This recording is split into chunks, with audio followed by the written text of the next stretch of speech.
ግንቦት አንድ ነው። ግንቦት አንድ መሆኑን ተከትሎ በርካታ ኦርቶዶክሳውያን ድንግል ሆይ የልደትሽ ቀን ልደታችን ነው በሚል ድምጻቸውን እያሰሙ ይገኛሉ። ግንቦት አንድ ከፀሐይ 7 እጅ የምታበራ ፀሐይን የተጎናጸፈች ጨረቃን የተጫማች በራሷ ላይ 12 የከዋክብት አክሊል የደፋች ንግስተ ሰማይ ወምድር ቤዛዊት ዓለም ድንግል ማርያም የተወለደችበት ቀን ነው። እንኳን አደረሳችሁ፣ እንኳን አደረሰን።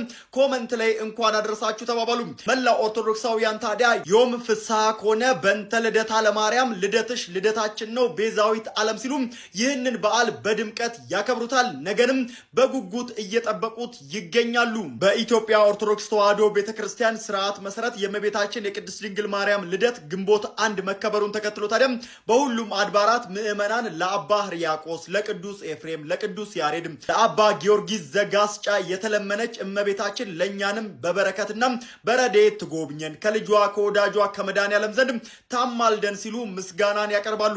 ታዲያ ይህንን ታላቅ በዓል ስናከብር ፈጣሪ የንስሐ ዕድሜ እንዲሰጠን እየጠየቅን ፈጣሪ የሚወደውን የተቸገሩትን ለመርዳትም በዚህ ቀን ላይ እጃችንን ልንዘረጋ ይገባል የሚል መልእክትን አስተላልፋለሁ። በቅድስት ቤተክርስቲያን ውስጥ ያሉ እውነተኛ የክርስቶስ ሙሽራ የሆኑት መነኮሳት በአሁኑ ሰዓትም የእኛን እርዳታ እየፈለጉ ይገኛሉ።